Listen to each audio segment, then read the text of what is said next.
Und mir zugeschaltet ist jetzt Roderich Kiesewetter. Er ist Mitglied im Auswärtigen Ausschuss, CDU-Politiker. Guten Tag, Herr Kiesewetter, ich grüße Sie. Hallo, Frau Schopelius, grüße Sie.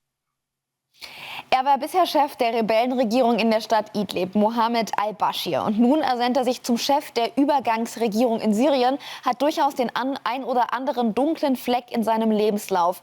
Was kann man da jetzt erwarten? Wie moderat wird diese Übergangsregierung wirklich agieren? Das kann man im Moment noch überhaupt nicht sagen.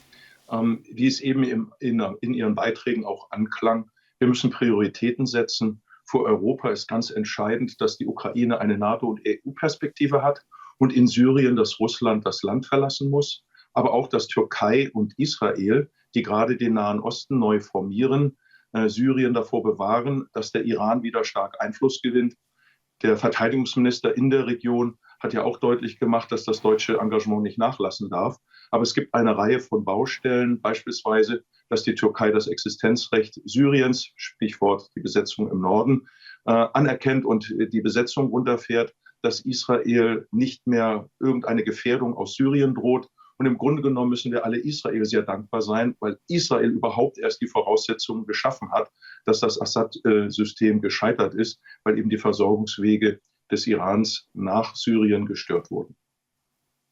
Russland verliert seinen enormen Einfluss in der Region rund um Syrien und ist damit, so sagt der ein oder andere Experte, auch jetzt extrem geschwächt in diesem Angriffskrieg auf die Ukraine. Nun wird in der Europäischen Union, auch die Außenministerin sprach es an, über Friedenstruppen diskutiert. Von dem Kanzler gab es jetzt schon ein klares Nein. Wie ordnen Sie das ein? Naja, es entwickelt sich gerade etwas um Deutschland herum. Deutschland spielt da keine Rolle. Der Bundeskanzler hat uns selbst aus dem Rennen genommen, indem er eben nicht Polen einlud, als US-Präsident Biden sich verabschiedet hat, indem er nicht eingeladen war oder sich auch nicht hat einladen lassen, als Trump und Zelensky bei Macron waren. Macron macht genau das, was erforderlich ist, nämlich er versucht, Europa aus der Isolation zu nehmen, in die Deutschland Europa gebracht hat. Er organisiert mit Polen zusammen, den baltischen und den nordischen Staaten, einen Ausweg, wie man der Ukraine den Weg in NATO und EU ebnen kann, ohne dass die Amerikaner Truppen stellen müssen. Und damit schafft er die Voraussetzungen, wenn es einmal einen Waffenstillstand gibt, also in der Zukunft, dass Europa den Amerikanern zeigt, wir sind in der Lage, auf freiwilliger Basis etwa 40.000 Soldaten aufzustellen, die die Ausbildung leisten, die die logistische Unterstützung leisten und gegebenenfalls künftig auch eine Waffenstillstandslinie, damit die Ukraine eine Perspektive in NATO und EU hat. Aber da spielt Deutschland überhaupt keine Rolle und das ist bitter. Und ich kann nur hoffen, sollte Friedrich Merz Bundeskanzler werden, dass dann nicht wieder eine neue Kontaktgruppe und neue Zeitverluste sind, sondern dass Deutschland ganz schnell an den bereits stattfindenden Zusammenarbeitsformaten von Polen und Frankreich teilnimmt und dort eine Schlüsselfunktion übernimmt. Und da bin ich sehr zuversichtlich, dass dies dann Deutschland gelingen wird. Aber im Moment sind wir da völlig isoliert und Zuschauer.